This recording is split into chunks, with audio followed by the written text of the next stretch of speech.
Hi friends, ఈ వీడియోలో మనము రోజువారీ రాశి ఫలాలలో తులారాశి వారి గురించి తెలుసుకుందాం.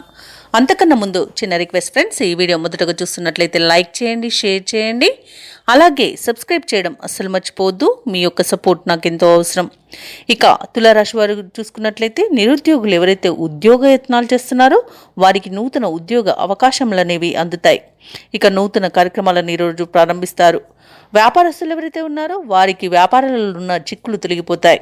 ఉద్యోగస్తులు ఎవరైతే ఉన్నారో తమ ఉద్యోగాలలో ఉన్న ఒడిదుడుకులు తొలగుతాయి. ఇంటా బయట మీ నిర్ణయాలను అందరూ గౌరవిస్తారు. ఆప్తుల నుండి శుభవార్తలు అనేవి అందుతాయి ఈరోజు. ఇక ఈరోజు తులారాశి వారికి నూతన వాహన కొనుగోలు చేసే యోగం అయితే కనిపిస్తుంది.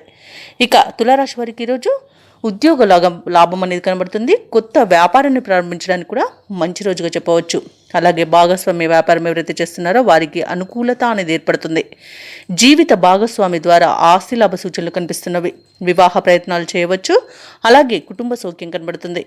ఆస్తి లాభ సూచనలు కూడా కనిపిస్తున్నవి. సోదర మైత్రి ఉంటుంది. కుటుంబంలో వివాదాలు సమసిపోతాయి. ఇక భూలాభ సూచనలు ఉన్నవి. స్థలయోగం కూడా గృహయోగం కూడా కనిపిస్తుంది. ఇక నూతన ఆభరణాలను కొనుగోలు చేస్తారు.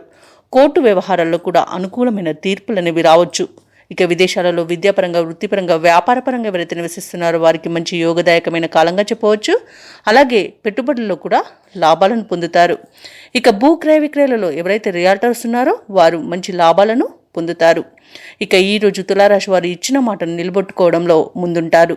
ఆర్థిక అభివృద్ధి అనేది కనబడుతుంది. ఇక ఉద్యోగస్తులకు అత్యంత శుభయోగంగా ఉంటుంది ఈరోజు. అలాగే తులారాశి వారికి ఈరోజు ఆర్థిక పరిస్థితి మెరుగ్గా ఉంటుంది. సన్నిహితుల సాయంతో ముందడుగు వేస్తారు. ఆశ్చర్యకరమైన సంఘటనలు ఎదురవుతాయి. ఆస్తి వివాదాల నుండి కూడా బయటపడతారు. అలాగే బంధువు వర్గంతో ఏవైతే విభేదాలు ఉన్నాయో అవి తొలగిపోతాయి. ఇక వ్యాపార వాణిజ్యవేత్తలు ఎవరైతే ఉన్నారో వారికి ప్రోత్సాహకరంగా ఉంటుంది. ప్రభుత్వ ఉద్యోగస్తులు ఎవరైతే ఉన్నారో వారికి చిక్కులు తొలగిపోతాయి. పారిశ్రామిక రంగం వారికి, వైద్య రంగం వారికి పురస్కారాలు అనేవి అందుతాయి. కళాకారులకు అన్నింటా విజయమని లభిస్తుంది. విద్యార్థులకు కొత్త అవకాశాలు అనేవి అందుతాయి. కుటుంబ సభ్యులతో ఆనందంగా గడుపుతారు. ఇక ఈరోజు తులారాశి వారికి అదృష్ట రంగు గోధుమ, ప్రతికూలమైన రంగు ఆకుపచ్చ, అదృష్ట సంఖ్య 6. ఈరోజు తులారాశి వారు శ్రీ వెంకటేశ్వర స్వామిని ఆరాధించడం వలన మంచి శుభ ఫలితాలను పొందుతారు. అలాగే పనులలో వచ్చే ఆటంకాలని తొలగించుకోగలుగుతారు.